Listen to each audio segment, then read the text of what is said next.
आता बातमी आहे कल्याण डोंबिवलीतून। मारकुटा नगरसेवक रमेश म्हात्रेला 3 ऑगस्टपर्यंत न्यायालयीन कोठडी सुनावण्यात आलेली आहे। कोर्टाच्या आदेशानंतर रमेश म्हात्रे शरण येताच त्याला कोर्टामध्ये हजर करण्यात आलेला आहे। कोर्टाने फटकारल्याच्या नंतर आता ही कारवाई होते। मात्र पक्षातनं हकालपट्टी कधी होणार हा देखील प्रश्न आता अद्यापही अनुत्तरितच असल्याचं चित्र आपल्याला पाहायला मिळतंय। सीमा आढे आमच्या प्रतिनिधी सध्या आपल्यासोबत जोडल्या गेलेले आहेत। थेट जाऊयात। सीमा, आपण पाहतोय मारकुटा नगरसेवक रमेश म्हात्रेला 3 ऑगस्टपर्यंत न्यायालयीन कोठडी सुनावण्यात आलेली आहे। कोर्टानं फटकारलं, कोर्टानं कान उघाडणी केली, त्याच्यानंतर रमेश म्हात्रे शरण आला। मात्र मुद्दा असा आहे, पक्ष आता कारवाई कधी करणार?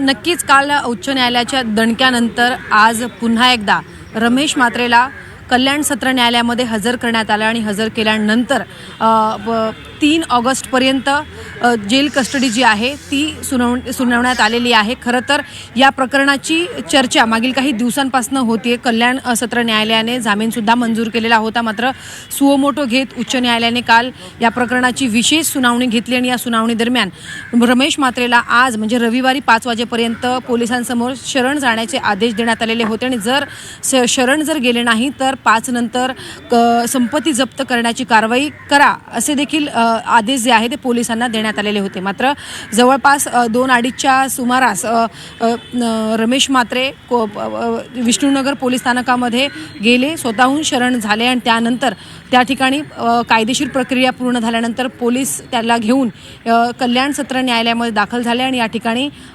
सुनावणी पार पडली आणि 3 ऑगस्टपर्यंत जेल कस्टडी जी आहे ती देण्यात आलेली आहे। खरं तर जसा तू मुद्दा एक उपस्थित केला की आता कोर्टाने तर फटकारलेला आहे, कोर्टाने तर या प्रकरणाची गांभीर्यता ओळखता त्यांना एक दणका दिला आणि त्यानंतर पुन्हा एकदा ते तुरुंगात जाताना आपल्याला पाहायला मिळतात। मात्र जनमानसामधून आणि वैद्यकीय क्षेत्रामध्ये ज्या पद्धतीनं रोष व्यक्त केला जातोय की कधीपर्यंत रमेश म्हात्रेवर पक्षाकडनं कारवाई केली जाणार, कारण सुरुवातीला म्हणजे जेव्हा व्हिडिओ व्हायरल झाले होते तेव्हा कल्याण डोंबिवली महानगरपालिकेतल्या ज्या महिला आहेत, नगरसेवक महिला आहेत, त्यांनी अशी मागणी केलेली होती की निलंबन केलं पाहिजे, कारण सभागृहामध्ये अशा व्यक्तीच्या समोर आम्ही बसू शकत नाही, त्याच्यापासून आम्हाला सुरक्षा पुरवण्यात यावी आणि त्यामुळे असा व्यक्ती किंवा असे नगरसेवक असे लोकप्रतिनिधी सभागृहात नकोय, त्यामुळे पक्षाने कारवाई केली पाहिजे अशी प्रतिक्रिया काँग्रेसच्या ज्या नगरसेविका आहेत त्या देत होत्या आणि संतप्त अशा प्रतिक्रिया सोशल मीडियावरती सुद्धा व्यक्त करण्यात येतो आणि आता हा प्रश्न उपस्थित केला जातोय की कोर्टाने तर आपली भूमिका बजावलेली आहे, कोर्टाने फटकारलेला आहे, कोर्टाने पुन्हा एकदा त्यांना तुरुंगाचा दरवाजा दाखवलेला आहे, मात्र आता पक्ष म्हणून काय कारवाई केली जाणार हा एक प्रश्न जो आहे तो आता सातत्यानं विचारला जातोय।